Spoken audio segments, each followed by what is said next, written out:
ಎಲ್ಲರಿಗೂ ನಮಸ್ಕಾರ.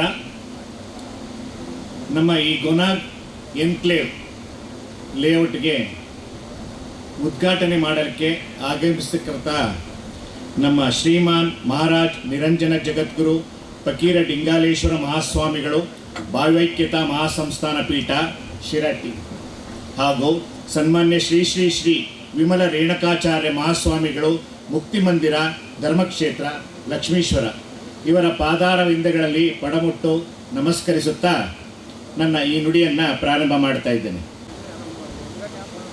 ಈರ್ವರ ಗುರುಗಳ ಪಾದಾರವಿಂದಗಳಲ್ಲಿ ಪಡಮುಟ್ಟು ನಮಸ್ಕರಿಸುತ್ತಾ ಹಾಗೂ ಈ ಕ್ಷೇತ್ರದ ದೂದ್ದಾನ ದರ್ಗಾ ಹಾಗೂ ನಮ್ಮ ಮುಕ್ತಿ ಮಂದಿರ ಮಠ ಹಾಗೂ ಸೋಮೇಶ್ವರ ಮಠ ದೇವಸ್ಥಾನಗಳ ದೇವರುಗಳನ್ನು ನೆನೆಯುತ್ತಾ ವೇದಿಕೆ ಮೇಲೆ ನೆರೆದಿರ್ತಕ್ಕಂಥ ಎಲ್ಲರನ್ನು ಕೂಡ ಈಗ ಹೆಸರನ್ನು ಸಂಬೋಧಿಸಿ ಸ್ವಾಗತವನ್ನು ಕೋರಿರ್ತಾರೆ. ಅವರೆಲ್ಲರಿಗೂ ಮತ್ತೊಮ್ಮೆ ನಾನು ಹೆಸರನ್ನು ಎಲ್ಲರಿಗೂ ಸಂಬೋಧಿಸೋದಿಲ್ಲ. ಅವರೆಲ್ಲರಿಗೂ ಮತ್ತೊಮ್ಮೆ ನನ್ನ ನಮಸ್ಕಾರಗಳನ್ನು ತಿಳಿಸ್ತಾ ಇವತ್ತಿನ ಈ ದಿನ ನಿಜವಾಗ್ಲೂ ಸಂತೋಷವಾದ ದಿನ. ಯಾಕೆ ಅಂತಂದರೆ ನಮ್ಮ ಮನಸ್ಸಿನಲ್ಲಿ ಇಂಥ ಒಂದು ಲೇಔಟ್ ಮಾಡಬೇಕು, ಈ ಒಂದು ನಗರಕ್ಕೆ ಲೇಔಟನ್ನು ಡೆವಲಪ್ ಮಾಡಿ ಕೊಡಲೇಬೇಕು ಅನ್ನೋದು ನನ್ನ ಒಂದು ಇಚ್ಛೆ ಆಗಿತ್ತು. ಅದು ಇವತ್ತು ನೆರವೇರಿದೆ ಅಂತ ಅನ್ಕೋಬೋದು. ಯಾಕೆ ಅಂತಂದರೆ ಇಲ್ಲಿ ಸಮೀಪದಲ್ಲಿ ನಾವು ಜಮೀನು ಖರೀದಿ ಮಾಡಿ ಅಲ್ಲಿ ತೋಟವನ್ನು ಮಾಡಿದ್ದೀವಿ. ಆ ಒಂದು ಕಾರಣದಿಂದ ನಾನು ಲಕ್ಷ್ಮೀಶ್ವರಕ್ಕೆ ಒಂದು ದಿವಸ ಬರಬೇಕಾಯ್ತು. ಬಂದಾಗ ನಾನು ಸಿಟಿ ಒಳಗೆ ಕೆಲವು ಅಗ್ರಿಕಲ್ಚರ್ ಎಕ್ವಿಪ್ಮೆಂಟ್ಸ್ ತೊಗೋಬೇಕಾಗಿತ್ತು. ಅಡ್ಡಾಡ್ತಾ ಇದ್ದೆ.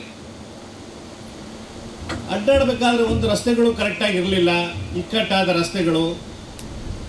ಆಮೇಲೆ ಮನೆಗಳ ವಸತಿ ಗೃಹಗಳ ನಾವು ನೋಡಕ್ಕೆ ಹೋದಾಗ ಅಲ್ಲೂ ಕೂಡ ರೋಡ್ ಅಂಡುಲೇಷನ್ ಇತ್ತು, ರೋಡೇ ಇರಲಿಲ್ಲ. ಮನೆಗಳು ಮಾತ್ರ ತುಂಬ ಚೆನ್ನಾಗಿತ್ತು.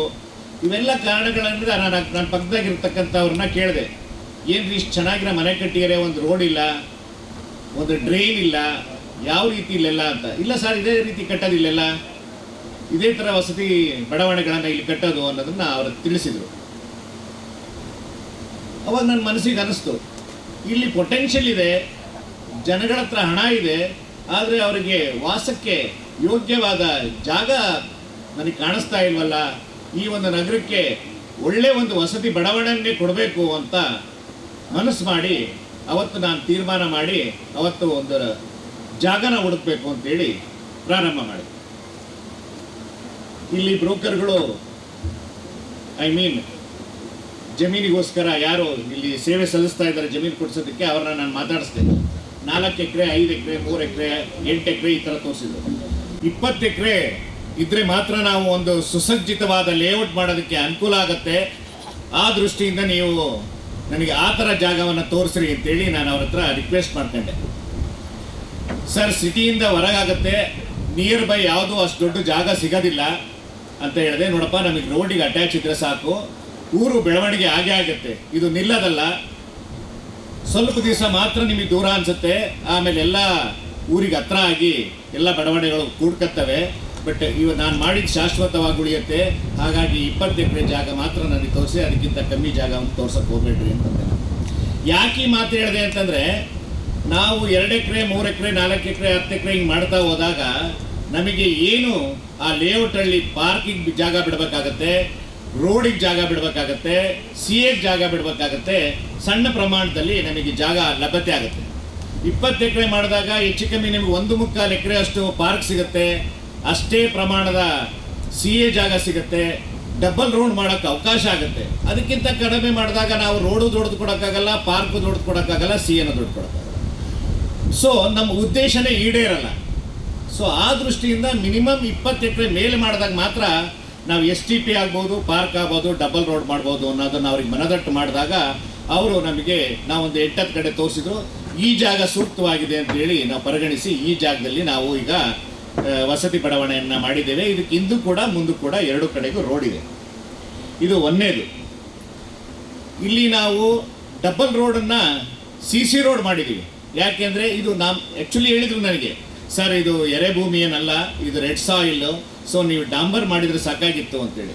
ಇಲ್ಲ, ಶಾಶ್ವತ ಆಗಲಿ ಕೆಲಸ ಅಂತ ಹೇಳ್ಬಿಟ್ಟು ನಾ ಏನು ಮಾಡಿದೆ, ಇದನ್ನು CC ರೋಡಾಗೆ ಟೋಟಲಿ ಲೇಔಟ್ನೇ CC ರೋಡಾಗಿ ಮಾಡಿದ್ದೇವೆ. ಆಮೇಲೆ ಇಲ್ಲಿ ಪಾರ್ಕ್ ಒಳಗೆ ನಾವು ಫಿಟ್ನೆಸ್ ಎಕ್ವಿಪ್ಮೆಂಟ್ ಹಾಕಿದ್ದೀವಿ.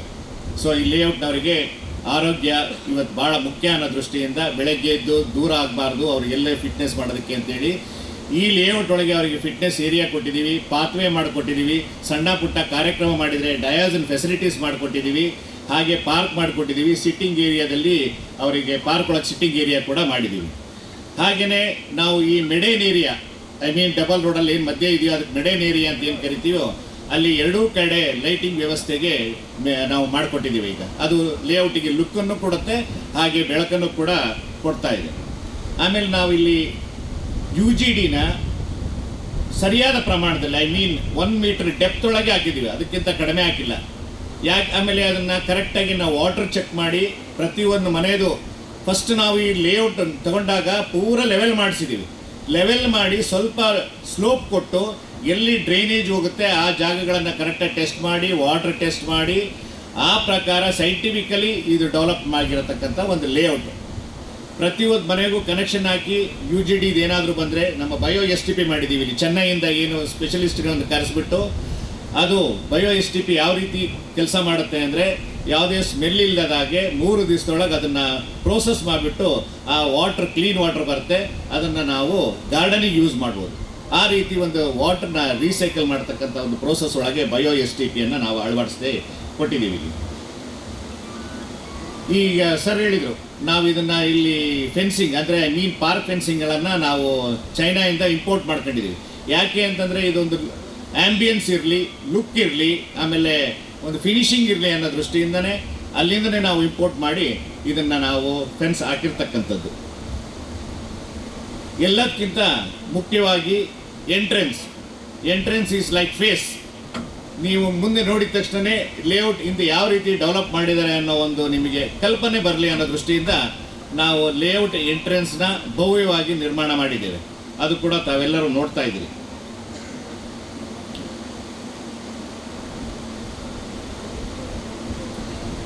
ಮತ್ತು ಲೇಔಟಲ್ಲಿ ಇರ್ತಕ್ಕಂಥವರಿಗೆ ಸ್ವಲ್ಪ ಮನೆಯಿಂದ ಹೊರಗೆ ಬಂದು ವಾಕ್ ಮಾಡೋ ಟೈಮಲ್ಲಿ ಡಬಲ್ ರೋಡಲ್ಲಿ ನಾವು ಎಲ್ಲರಿಗೂ ಬೆಂಚ್ ಹಾಕಿದ್ದೀವಿ.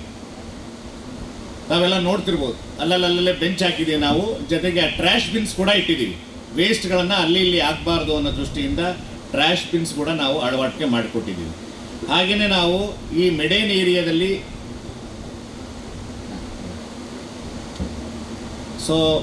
ಏರಿಯಾದಲ್ಲಿ ಕೂಡ ನಾವೀಗ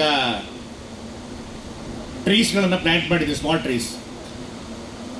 ಇನ್ನೊಂದು ಅನ್ಕೋಬೋದು ನೀವು, ಈ ಇಡೀ ಲೇಔಟಲ್ಲಿ ನಾವು ಈ ಟ್ರೀ ಸೆಲೆಕ್ಷನ್ ಮಾಡಬೇಕಾದ್ರೂ, ಮರಗಳನ್ನು ಸೆಲೆಕ್ಷನ್ ಮಾಡಬೇಕಾದ್ರೂ ಸೈಂಟಿಫಿಕಲಿ ಸೆಲೆಕ್ಷನ್ ಮಾಡಿದ್ದೀವಿ.